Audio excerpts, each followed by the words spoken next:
안녕하세요. 수도권 근교에서 카페를 운영하는 30대 여성입니다.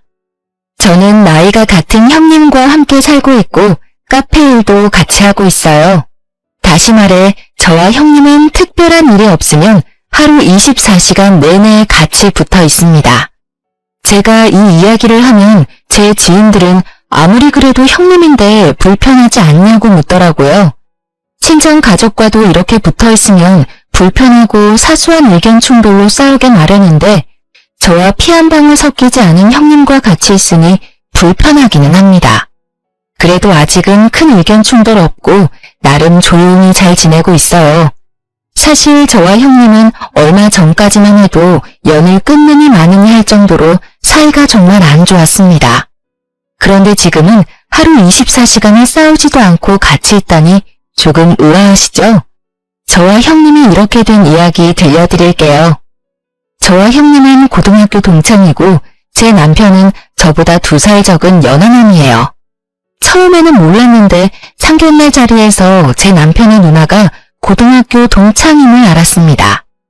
우리는 고등학교 때 그다지 친하지는 않은 사이였지만 내심 동창이니 좀 편한 시댁이 되지 않을까 하는 기대를 했어요. 저희 부모님도 그랬고요. 그러나 저의 시집살이는 절대 평탄하지 않았습니다. 결혼 후 한 달 뒤, 그날은 며느리로서 맞이하는 첫 명절날이었어요. 저는 첫 명절이니 잘 보이고 싶은 마음에 한복을 곱게 차려입고 시댁에 찾아갔습니다. 첫 명절이라고 한복을 입고 온 거야? 애쓰는 건 알겠는데 한복이 틀렸어. 한복이 틀렸다니 무슨 소리야? 야, 이주희, 말 똑바로 못해? 나랑 너랑 고등학교 때는 친구였어도 지금은 내가 너 형님이야. 존댓말 써야지 어디서 지금 반말을 찍찍 뱉어대? 미진이 말이 맞아. 아무리 너희들이 같은 학교 동창이었어도 이제는 상황이 달라. 주희 너는 이제부터 미진이한테 꼬박꼬박 존댓말 써가며 형님 호칭 똑바로 붙이도록 하렴. 그래야지 친척들이나 남들한테 싫은 소리 안 들어. 알겠니? 주희야, 엄마랑 나는 너가 혹시라도 나중에 우리 친척 어른들에게 크게 욕먹을까봐 걱정돼서 하는 이야기야. 그니까 이제 절대 여기 시댁에서는 나는 물론 우리 동생에게도 반말하지 마. 알겠어? 우리 친척분들 그런 거 정말 싫어하셔. 알겠지? 뭘 이런 거 가지고 애를 혼내? 그래도 주인은 첫 명절이라고 생각해서 한복 입고 왔는데 그 마음이 예쁘잖아. 다들 너무 뭐라고 하지 마. 주희야, 새벽부터 오느라 수고 많았다. 인자한 시아버지와는 다르게 시어머니는 첫 명절에 며느리의 군기라도 잡으려는지 도끼 눈을 뜨며 제 말이나 행동, 복장까지 지적하기 바빴습니다. 그런 시어머니도 시어머니지만 옆에서 얄밉게 말하는 형님이자 제 동창 김미진은 한 대 때려주고 싶을 만큼 아주 미워 보였어요. 당신은 좀 가만히 있어봐요. 여자들끼리 이야기하는데 뭘 끼어들어? 그냥 아무 말 말고 들어가서 잠이나 자요. 유일한 제 편인 듯 했던 시아버지는 시어머니의 성화에 아무 말도 못하고 큰 방으로 들어가 버렸습니다. 남편은 잠깐 주차장에 짐 가지러 간다더니 함흥차사였고 저는 그저 이 상황이 너무 불편했어요. 지금 할 음식이 얼마나 많은데 불편하게 한복을 다 입고 와? 게다가 한복도 그게 뭐니? 너는 노기 홍상도 몰라? 갓 결혼한 사람은 녹색 저고리에 붉은 치마를 입어야 한다는 거.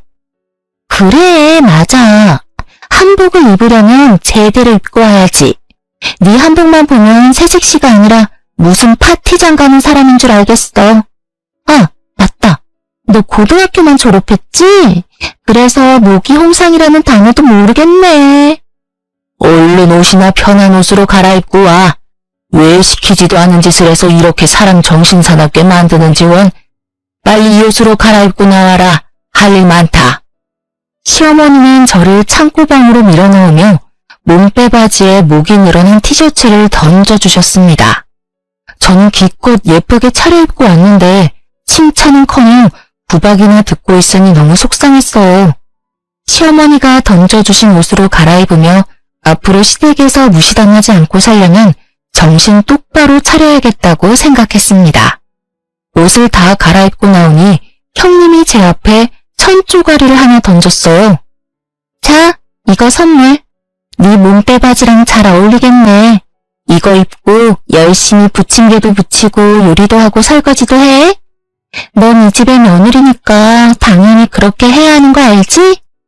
형님이 던져준 천조가리는 바로 앞치마였는데 이미 김치 국물이 여기저기 묻어 있었고 세탁도 전혀 하지 않았는지 이상한 냄새까지 났습니다. 지금 누나한테 이게 뭐 하는 짓이야? 아침에 한복 입고 왔는데 그 옷은 또 뭐고? 누나?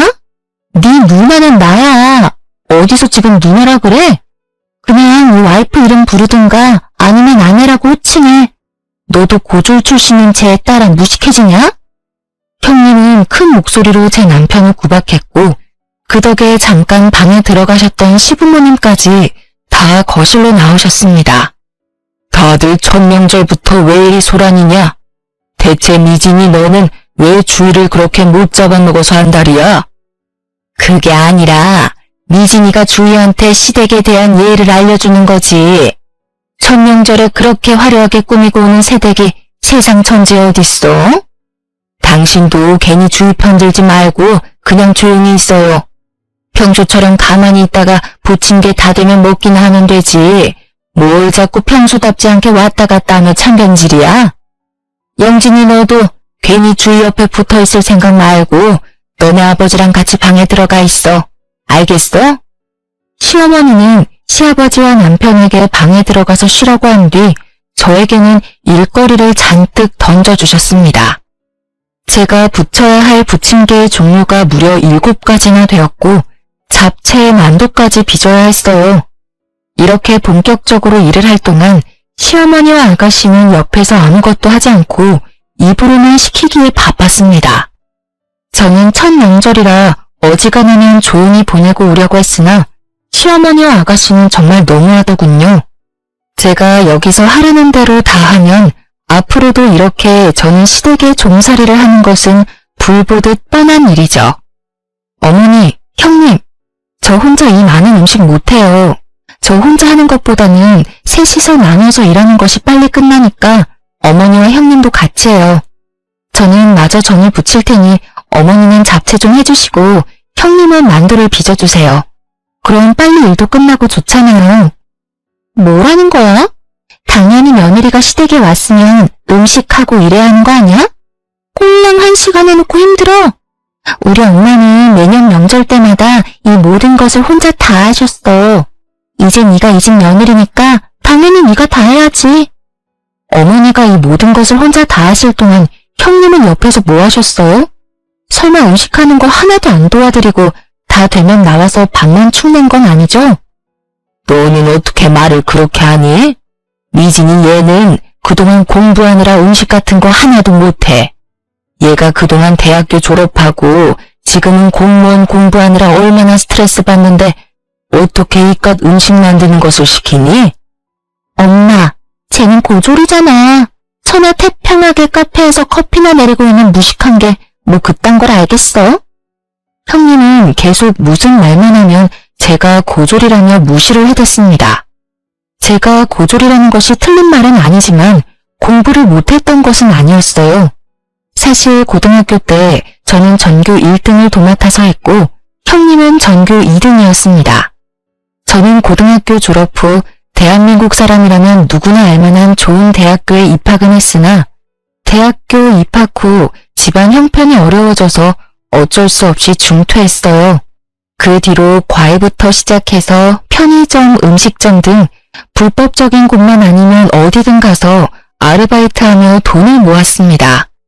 그러기를 2년 정도 지나니 적지 않은 돈이 모였고 그 돈으로 다시 대학교에 갈까 했으나 대학교보다는 제 사업을 시작해보는 것이 더 좋겠다는 생각이 들었어요. 그래서 카페를 차렸고 많은 시행착오 끝에 지금은 풍족하게 먹고 살 정도의 순수익으로 나오고 있습니다. 제가 이렇게 될 동안 형님은 수도권 4년제 대학교에 입학하여 무사히 졸업했어요. 아이, 고졸.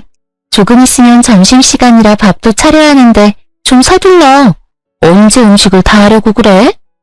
형님은 저를 고졸이라며 계속 비꼬면서 말을 했고 제가 한마디 하려던 차 남편이 먼저 형님에게 화를 내기 시작했습니다. 김미진, 너 진짜 너무한다. 어떻게 내 와이프한테 그딴 식으로 말해? 솔직히 내 와이프 고졸이기는 하지만 그래도 백수의 명품만 밝히는 너보다 훨씬 더 열심히 살아. 너가 그렇게 함부로 말할 사람 아니라고. 어쭈, 지금 네 와이프라고 편드냐? 아이고, 결혼 안 한 사람 억울해서 어디 살겠어? 사실 형님은 대학교 졸업 후 오랜 기간을 취업준비생으로만 있다가 30살이 넘은 지금은 4년째 공무원 시험 준비를 하고 있었어요. 다시 말해 형님은 대학교 졸업 후 그 어느 회사에 들어가 본 적도 없고 그저 취업 준비와 공부만 하며 살았습니다. 그냥 부모님의 돈으로 먹고 사는 백수였던 것이죠. 솔직히 가슴에 손을 얹고 생각해봐. 네가 이 집에서 뭘 하는데? 엄마 도와서 집안일을 거들기를 하냐? 아니면 나가서 돈을 벌어오기를 하냐? 4년제 대학교를 졸업하면 뭐해? 30살이나 넘긴 지금까지 취업 하나 못해서 아직도 부모님 돈이나 타먹고 살면서. 그리고 꼴의 분수를 알아야지. 명품은 또 오지게 밝혀요. 내가 뭐 놀기만 해? 나 그래서 지금 공부하잖아. 공무원 되려고 공부하고 있잖아. 내가 1년만 맘 잡고 하면 나 분명히 공무원 된다니까. 그리고 내가 명품을 사든 말든 네가 뭔 상관인데? 야, 그 명품들 다 네 돈으로 샀어? 내가 부모님께 드리는 용돈으로 산 거잖아. 아니야? 무슨 기생충도 아니고 사람이 염치가 있으면 나가서 아르바이트라도 좀 해.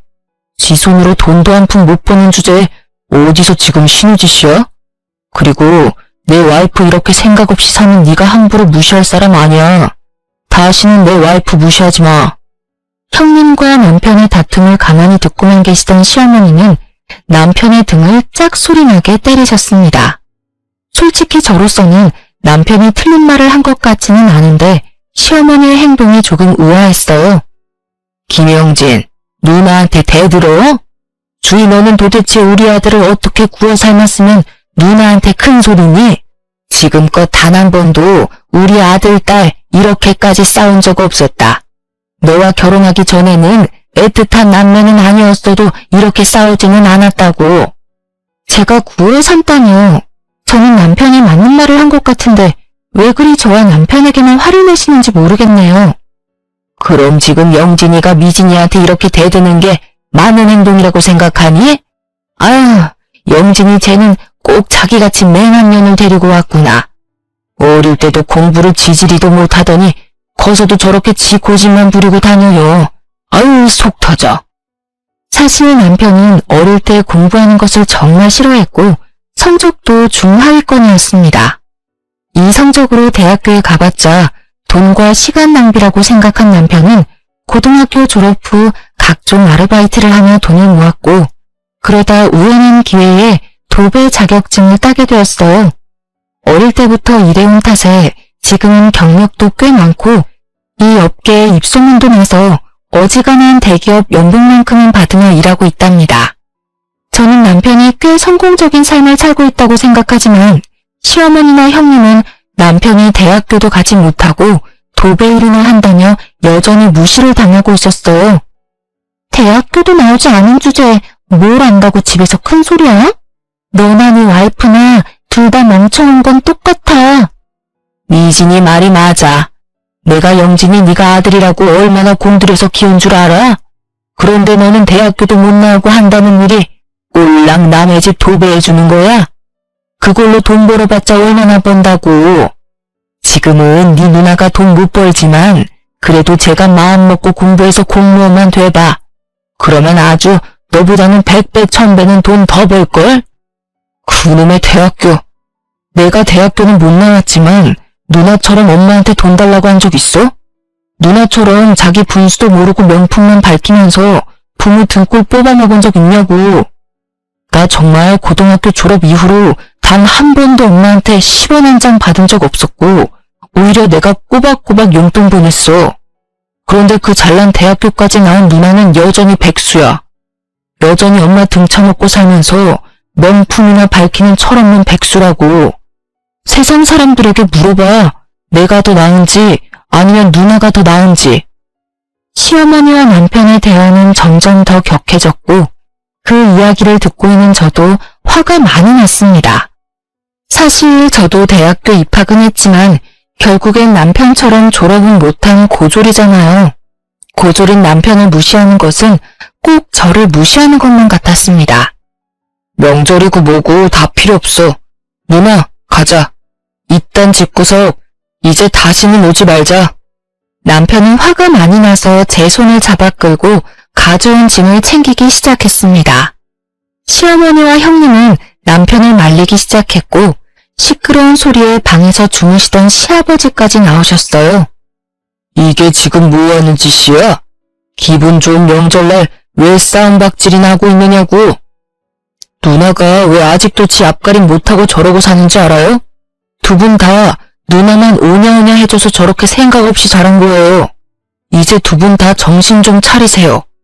누나도 제발 정신 좀 차리고 똑바로 좀 살아. 너 지금 말 다 했냐?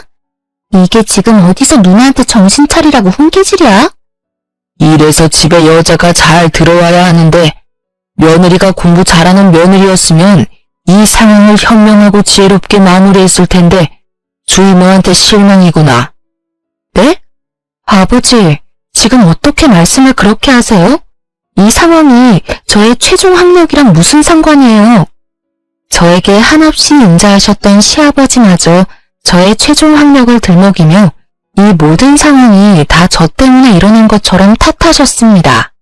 남편은 그런 소리 듣지 말라고 하며 제 손을 끌고 밖으로 나갔어요.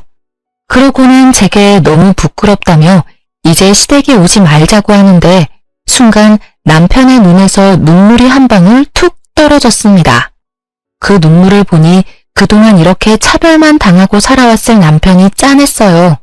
그리고 며칠 뒤 한창 바쁘게 일하고 있는데 시어머니가 제 카페에 찾아오셨습니다. 시어머니는 생각보다 큰 규모의 손님도 적지 않은 것을 보고 놀란 표정을 지으셨어요. 생각보다 카페가 크고 손님도 많구나. 명절에는 나나 미진이가 조금 과한 것 같았어. 그런데 아무리 그래도 그렇지 어떻게 며느리가 첫 명절에 그러고 가버리니? 남편이 제 손을 끌고 나가버리는데 어떻게 해요? 그럼 그 상황에서 저만 안 간다고 버텨요? 하여튼 말 대답은 그건 그렇고 돈 좀 있니? 돈 있으면 좀 줘봐. 갑자기 웬 돈이요? 뭐 필요하신 거라도 있으세요? 그게 아니라 우리 미진이 말이다. 비록 지금은 직장이 없는 백수지만 언젠간 공무원도 될 건데 남들 보기에 없어 보이면 안 되잖아. 옷, 가방, 신발 다 명품인데 미진이가 자동차가 없어. 그래서 이번에 미진이한테 외제차 한 대 사주려는데 너가 돈 좀 줘. 시어머니는 당당하게 형님이 자동차를 사야 하니 돈 좀 달라고 하셨습니다. 일반 중고차를 사달라고 해도 기가 막힐 판국에 저도 못 끌고 다니는 외제차를 사달라니 순간 제가 잘못 들었나 싶었어요. 형님 외제차를 제가 사라고요? 아무리 그래도 그건 아니죠. 제가 뭐 엄청난 갑부도 아니고 무슨 수로 외제차를 사요? 아니긴 뭐가 아니니? 세상에 딱 하나뿐인 너의 시누이를 위해서 그것도 못 해줘? 그래, 지금은 돈 아깝다고 생각할 수 있어. 그런데 우리 미진이가 이악 물고 공부해서 공무원만 돼봐. 그럼 설마 외제차 사준 너를 모른 척 하겠어? 외제차가 한두 푼도 아니고 어떻게 쉽게 사줘요. 그리고 자동차를 끌고 다니려면 면허증이 있어야 하는데 면허는 있어요? 형님 면허증 없는 거로 알고 있는데요. 이번에 필기시험 보긴 봤는데 떨어졌나 보더라. 그래도 고등학교 때 전교 2등까지 한 아이니 다음엔 붙겠지. 아직 운전면허증도 없으면서 무슨 외제차예요. 그리고 저는 형님이 면허증이 있어도 그 돈 절대 못 보태요. 솔직히 우리 집 형편 너도 잘 알잖아. 우리 집에서 미진이한테 그래도 외제차 사줄 능력 되는 사람 너랑 영진이 뿐이야. 무조건 안 된다고만 하지 말고 좀 긍정적으로 생각해봐. 사람이 어쩜 그렇게 비관적이야? 대학을 안 다녀서 그런가? 아무튼 너가 돈 보태주는 걸로 알고 난 이만 가보마. 사실 시댁은 형편이 넉넉하지가 않았습니다. 시아버지는 중소기업에서 이사님 직급으로 계시고 시어머니는 결혼 후 평생을 전업주부로만 사셨어요. 그런데 요새 경기가 좋지 않다 보니 시아버지의 월급이 제때 나오지 않은 상황이었고 그래서 시댁의 형편은 안 그래도 좋지 않은데 더 어려워졌습니다. 저와 남편은 그나마 잘 벌어서 조금씩 생활비를 보태주고는 있으나 아무리 그래도 형님 외제차를 사달라고 하시는 어머니의 말씀은 도무지 제 상식으로는 이해가 가지 않았어요. 그렇게 시어머니는 제 속을 뒤집어 놓고 나가셨고 저는 생각할수록 어이가 없어서 그저 냉수만 들이켜고 있었습니다. 그러고 있는데 카페에 제 고등학교 동창인 수진이와 민희가 놀러왔어요. 이 친구들은 둘 다 결혼해서 어린 아이들을 키우며 살고 있고 한 달에 한 번꼴로 제 카페에 찾아와 꼬박꼬박 매상을 올려주고 있습니다. 친구인이 돈을 받지 않겠다고 해도 이런 돈은 반드시 다 받아야 한다며 기어이 1원 한 푼도 빼놓지 않고 다 계산하고 가는 고마운 친구들이랍니다. 저는 마침 손님이 없어서 수진이와 민희와 함께 수다를 떨다가 명절 이야기가 나왔어요. 주인은 이번 첫 명절 어땠어? 미진이가 잘해줘? 말도 마. 아주 말끝마다 고졸이라면 나를 무시하는데 화가 너무 나더라. 걔가 널 무시해? 하긴 걔가 고등학교 때 전교 2등이어서 전교 1등인 너를 무지 싫어했잖아. 그래서 신우짓이라도 하고 싶었나 보네. 그런데 걔는 뭐하고 살아? 결혼은 했어? 아니면 회사 다니나? 대학교 졸업하고 지금까지 취업 못하고 부모님께 용돈 받아서 생활하고 있어. 당연히 결혼도 못했고. 지금은 공무원 시험 준비한답시고 놀고 있는 것 같더라. 보니까 부모님께 돈 받아서 명품만 엄청 사나 봐. 나이 30 먹고도 부모님께 용돈 받는 사람이 있다니 여러모로 대단하네. 시어머니는 어떠셔? 시어머니도 완전히 김미진 편이지. 사실 조금 전에 시어머니 왔다 가셨는데 나한테 세상에 딱 하나뿐인 신우의 외제차를 사달란다. 나도 못 끌고 다니는 외제차를 내가 사줘야 하는 거니?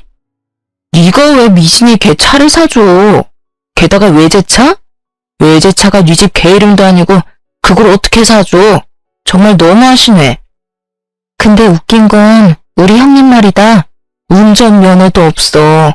심지어 이번에 면허 필기 시험에서 뚝 떨어졌어. 우리 셋은 한참을 신나게 이야기하고 있는데 갑자기 민희가 옆을 보며 당황하는 표정을 지었습니다. 민희의 시선을 따라가 보니 거기에는 형님이 화가 잔뜩 난 표정으로 저를 두리번거리며 찾고 있었어요. 그러다 형님과 제가 눈이 마주쳤고 형님은 바로 저한테 다가왔습니다. 야, 너 우리 엄마한테 내 차 못 사준다고 했다며? 이진이 오랜만이다. 잘 지냈어? 기둥 뒤에 가려져서 못 봤네. 너희 셋은 아직도 연락하며 지내? 나야 뭐 그럭저럭 잘 지내지 뭐. 온 김에 우리 커피나 한잔 하자. 그래도 우리 다들 고등학교 동창인데 커피 한 잔은 할 수 있지? 수진이와 민희는 형님을 자리에 앉혔고 저는 갑자기 단체 손님이 와서 더는 함께 할 수 없었습니다. 손님에게 커피와 디저트를 다 건네고 다시 수진이 민희에게 갔을 때는 뭔가 분위기가 묘하게 이상했어요. 수진이와 민희의 표정은 신났고 형님은 그 사이에서 표정이 일그러져 있었습니다. 내가 웃긴 얘기 하나 해줄게. 남편 회사에 34살인데 신입으로 들어온 여직원이 하나 있거든? 그때까지 뭐 했냐고 물으니까 글쎄 공무원 시험 준비하다 안 돼서 회사에 취업했다는 거 있지? 근데 들어보니까 좋은 대학교를 졸업한 것 같은데 계속 취업도 안 하고 공무원 시험 준비하며 부모님 등골이나 빼먹고 산 것 같더라고. 근데 집이 잘 사는 것도 아닌데 명품은 발끝까지 휘감고 다니더라. 지 주제를 알아야 되는데 또 꼴의 자존심은 높아서 부모님한테 외제차 사달라고 졸랐다 하더라고. 어머, 나이가 30살이 넘었는데도 아직도 정신을 못 차렸네. 일은 잘해? 그런 사람이 일을 잘하겠니? 이번에 회사에 외근이 많아지면서 회사에서도 운전면허 따라고 했는데 필기시험도 떨어졌다더라. 자기 말로는 대한민국 인류대학을 나왔다는데 필기시험을 떨어진 게 말이 되니? 그냥 생각 자체가 없는 사람인가 보다. 그 나이 먹도록 아직도 부모님 돈으로 살고 싶을까? 나라면 적어도 편의점 아르바이트라도 하면서 내 생활비는 벌었을 거야. 어머, 근데 미진아, 어디 아파? 표정이 왜 이렇게 안 좋아? 얼굴은 또 왜 이렇게 빨개? 열이라도 나나? 아니, 그냥 나 먼저 간다. 형님은 후다닥 나가버리고 그 모습을 본 수진이와 미니는 배꼽을 잡고 웃었습니다. 들어보니까 제가 손님 응대하느라 바쁜 동안 수진이와 미니가 계속 대화를 나누며 은근히 형님을 무시했나 보더라고요.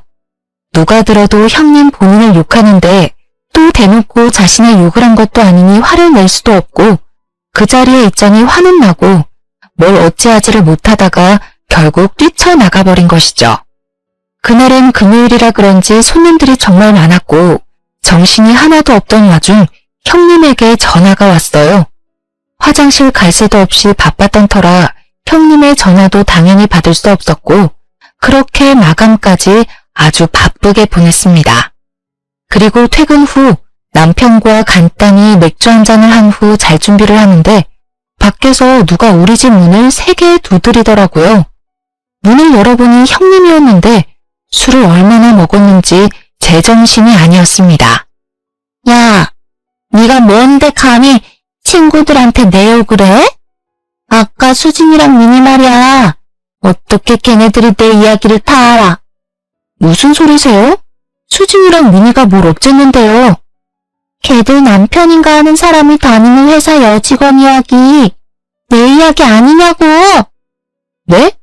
저는 전혀 모르겠는데요. 발뺌하는 거 봐. 좋은 대학교 졸업하고 취업 안 하고 공무원 준비하면서 부모님 등골 빼먹는 이야기. 운전면허 떨어지고 외제차 사달라고 한 것까지 다 내 이야기잖아. 나랑 나이도 같고 말이야. 내가 바본 줄 알아? 그 회사에 형님 같은 사람이 또 있나 보죠 뭐. 세상에 나랑 똑같은 사람이 또 어딨어? 그게 말이 돼? 잘 알긴 하네. 들어보니까 와이프는 그냥 사실을 다 말한 것뿐인데 그게 이 밤에 이렇게 와서 행패를 부릴 정도로 화낼 일이야? 술 취했으면 집에 가서 곱게 잠이나 자. 여기서 주정 부리지 말고. 뭐? 주정? 너 누나한테 말 다 했냐? 형님은 술에 잔뜩 취해서 언성이 점점 높아지기 시작했고 남편은 그런 형님을 쫓아내버렸습니다. 내심 형님이 술에 많이 취해서 혼자 길 가다가 무슨 일을 당할까 걱정되긴 했는데 남편은 술에 아무리 취했어도 항상 집은 알아서 잘 찾아갔다고 하며 걱정하지 말라고 했어요. 그렇게 저와 남편은 잠이 들었습니다. 한창 잘 자고 있는데 남편의 핸드폰이 무섭게 울렸어요. 시계를 보니 새벽 3시였고 뭔가 불길한 기운을 느끼며 전화를 받았습니다. 잠시 후 남편은 귀신이라도 본 것처럼 손을 덜덜 떨고 얼굴은 창백해졌어요. 무슨 일이야? 왜 그래? 우리 부모님이 돌아가셨대. 그게 무슨 자다가 봉창 두드리는 소리야? 보이스피싱이나 그런 거 아니고 진짜야? 전화 건 사람이 누구였는데? 남편의 말로는 형님이 술 취해서 집으로 가다가 길바닥에 누워 잠이 들었는데 마침 순찰 중이던 경찰이 형님을 발견하고는 경찰서로 데리고 갔다고 합니다. 그리고서 시부모님께 연락했는데 시부모님은 딸이 그 새벽에 술에 취해 경찰서에 있다니 얼마나 놀라셨겠어요. 그래서 정신없이 운전하다가 화물차를 들이박아 교통사고가 크게 나서 현장에서 돌아가셨다는 것입니다. 저는 시부모님에 대한 애틋한 정이 있던 것은 아니었지만 건강하셨던 분이 갑자기 돌아가셨다니 너무 충격적이었어요. 그렇게 저와 남편은 시부모님의 장례를 치르게 되었습니다. 장례식장을 잡고 영정사진을 준비하는 동안에도 형님은 여전히 술이 깨지 않아 해롱거렸습니다. 새벽녘이 다 돼서야 형님은 정신을 차렸고 부모님이 교통사고로 돌아가신 상황을 알게 되었어요. 지금껏 제대로 된 효도도 못했는데 나 때문에 돌아가신 거야, 나 때문에. 내가 술만 먹지 않았어도. 형님은 어린 아기처럼 발을 동동 구르며 우는데 그래도 고등학교 때부터 알던 사이라 그런지 안타까워 보였습니다. 그래서 형님 옆에 앉아 형님의 어깨를 토닥였는데 형님은 저를 째려보더니 확 미는 것이 아니겠어요?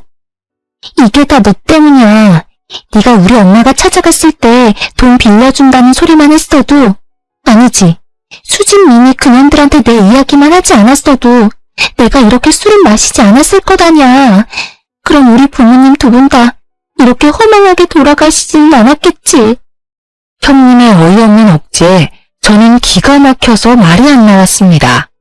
사고로 돌아가신 것을 다 제 탓을 하는데 제가 거기서 뭐라 맞받아칠 말이 하나도 생각이 나지 않더라고요. 너도 솔직히 우리 부모님 싫었지? 넌 지금 속으로 신나서 만세삼창이라도 부르고 싶겠다, 그치? 무슨 말을 그렇게 해. 내가 형님이라고 대접해주니까 웃음냐? 둘 다 그만해. 여기 부모님 장례식장이야. 싸움터 아니라고. 싸우더라도 장례식 다 끝나고 싸워.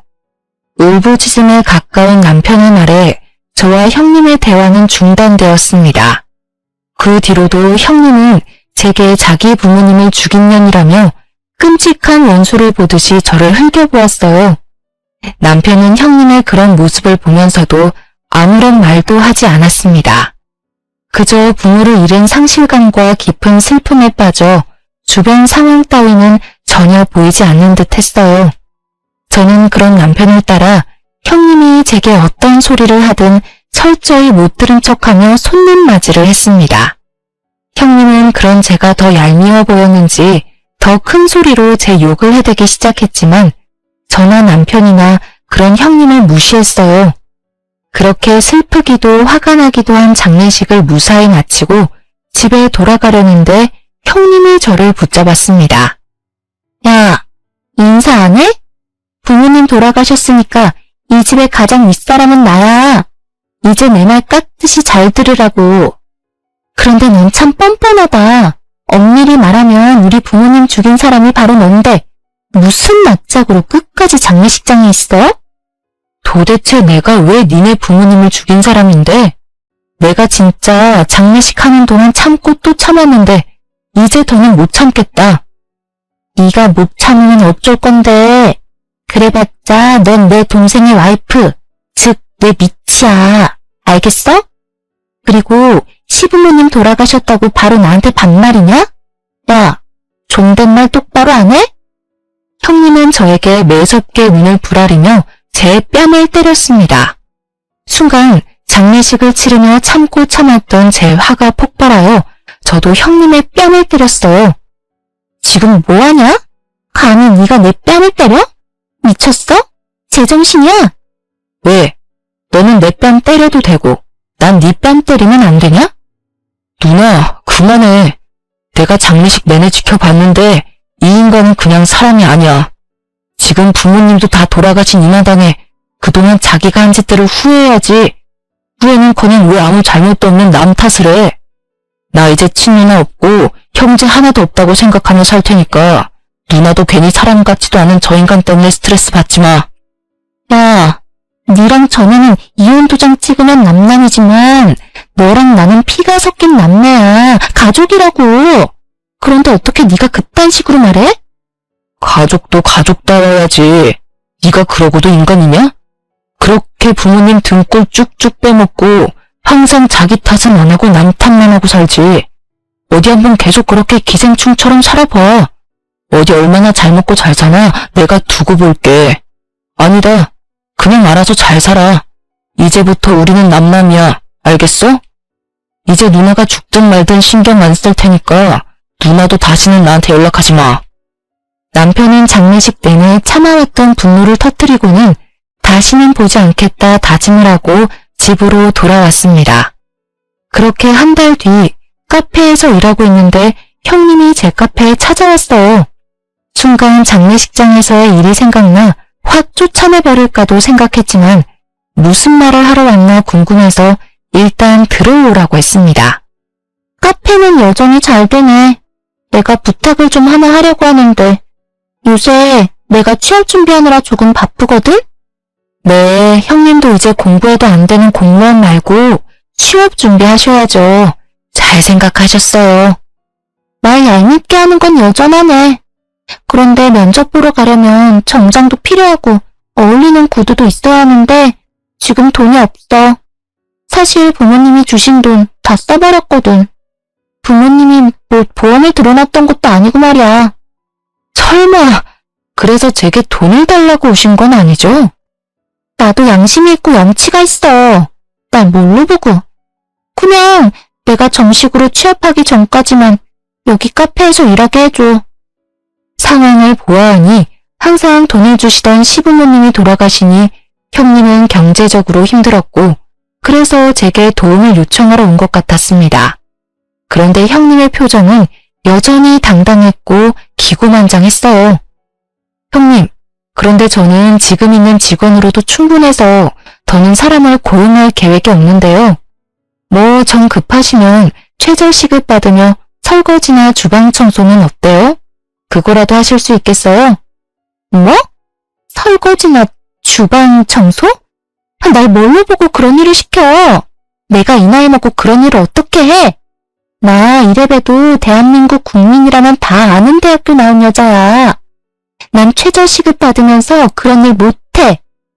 못하시겠으면 가서 다른 일 알아보시던가요. 저는 굳이 사람이 필요하지 않아요. 형님은 씩씩대면서 카페를 나갔고 저는 그러든 말든 신경 쓰지 않았습니다. 그런데 다음날 형님이 다시 카페에 찾아왔습니다. 어제도 오셨는데 오늘은 또 무슨 일이세요? 어제 네가 그랬지? 설거지에 주방 청소 아르바이트 시켜줄 수 있다고. 뭐 여기서 돈 벌어봤자 코딱지만큼이겠지만 그래도 한번 그 일이라도 해볼게. 요새 경기가 어려워져서 그런가 아르바이트 자리가 어쩜 이렇게 하나도 없는지. 당분간 그 일이나 좀 하지 뭐. 그래도 되지? 형님은 어제 계속 아르바이트를 구하려 했지만 생각보다 쉽지 않았는지 다시 제 카페에 찾아와 일을 해보겠다고 했습니다. 솔직히 형님이 못 믿어왔지만 그래도 고등학교 때부터 알던 사이였기에 속는 셈 치고 한번 일을 맡겨보기로 했어요. 그렇게 2시간이나 지났으려나요? 손님들은 밀어닥치는데 컵이며 접시가 하나도 없는 것입니다. 혹시나 하는 마음에 주방에 가보니 설거지를 하고 있어야 할 형님이 보이지 않았어요. 화장실에도 매장에도 그 어디에도 보이지 않아 형님에게 전화를 걸었습니다. 야, 나 몸살 난 것 같아. 설거지 못하겠어. 몸살? 고작 2시간 일하고 몸살? 하긴 나이 34살 먹도록 아르바이트 한번 제대로 해보지 않은 네가 뭘 할 수 있겠니? 솔직히 형님이 일을 잘할 것이라고는 애초에 기대도 하지 않았지만 그래도 저는 하루는 버틸 줄 알았습니다. 그런데 하루는커녕 고작 2시간 하고 도망을 갔다니 좀 어이가 없었어요. 고작 2시간이라니 내 생에 그렇게 힘든 일은 처음이다. 그리고 말이야 설거지하면서 생각해보니까 내가 이래봬도 대한민국에서 알아주는 상인제대학교 나온 여자잖아. 그럼 내가 고작 최저시급 받으면서 설거지나 한다는 게 어디 말이 되니? 그래서 내가 관둔 거야. 내가 때려치운 거라고. 야, 내가 정말 너 고등학교 동창이기도 하고 너보다 사회생활을 더 많이 한 사람으로서 충고 한마디 하는데 인생 그따위로 살지 마. 야, 꼰대냐? 그깟 아르바이트 좀 더 많이 해봤다고 어디서 나를 가르치려고 그래? 내가 너보다 더 윗사람인 거 잊었어? 윗사람이면 윗사람처럼 행동해, 김미진. 이제 이 세상에 너의 어리광 받아주고 너가 필요할 때마다 돈 주시던 너의 부모님 안 계셔. 이 세상에 너를 쉽게 받아줄 사람 아무도 없다고. 너도 이제 정신 좀 차리고 똑바로 좀 살아. 알겠어? 야, 어디서 고졸 주제에 나를 가르치려 그래?